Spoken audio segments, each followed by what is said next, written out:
Alex, and I am here at Comic-Con here in San Francisco, and I am with someone who is working on 28 Days Later, and he's going to introduce himself right now. Go ahead. Hello, I am Michael Allen Nelson. I am the writer of the new series 28 Days Later from Boom. Now, what exactly is this for all the clueless people, which is mostly me and my friends? But I'm going to make them watch this, so why don't you go ahead and explain it to all of them?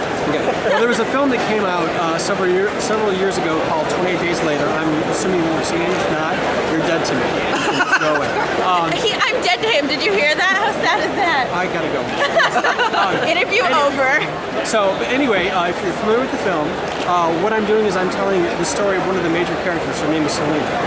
Her story after the events of the first film. There was also a second film called 28 Weeks Later, and what this book is, it's an ongoing series that bridges the gap between the two films, focusing on Selena and her story. Now, did you choose to write on this, or were you asked to write on this?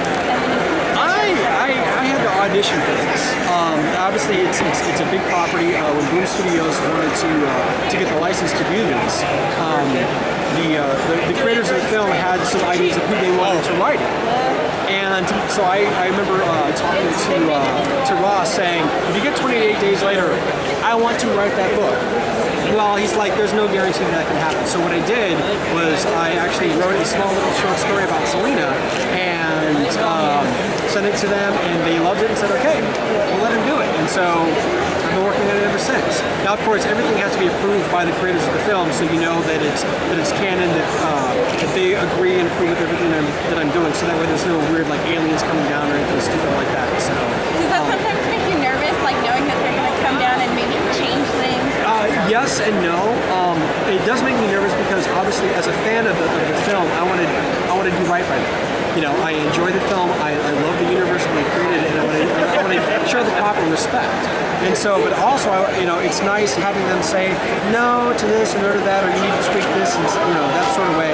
So that way, I know that I'm doing the right thing. And that guidance helps me keep their vision alive. So and stay true to their vision. So cool, and we know that he is doing the right thing because we actually met him in Long Beach when we found Hex, which Jason bought and devoured in like one night, read the entire thing, and fell in love with it. So why don't you tell them about Hex, because I hear this is a little on my side. Hex is the greatest thing since King Lear. I'm not kidding. Okay, it's maybe not quite that good. Anyway, Hexed is actually about a young woman by the name of Lucy Hennifer Anasio Gassinedes, Lucifer for short. And she is a thief in a magical mystical underworld that makes her living by stealing bad things from bad people.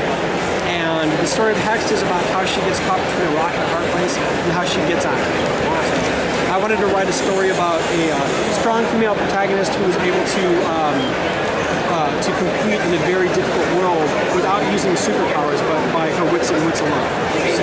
Now, I've been told that if you were a fan of Buffy, which I believe anyone who's my age was a fan of Buffy at the time, that you will definitely love this book. So please be sure to check this out along with 28 Days Later.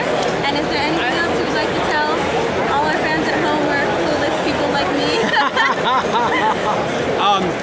I know that some of you may not have heard of Hexed or heard of me, but I really think that if you give me a chance and read my books, you will be pleasantly surprised and you'll want to read more. You heard it from him, the writer himself, so be sure to check it out. That's all.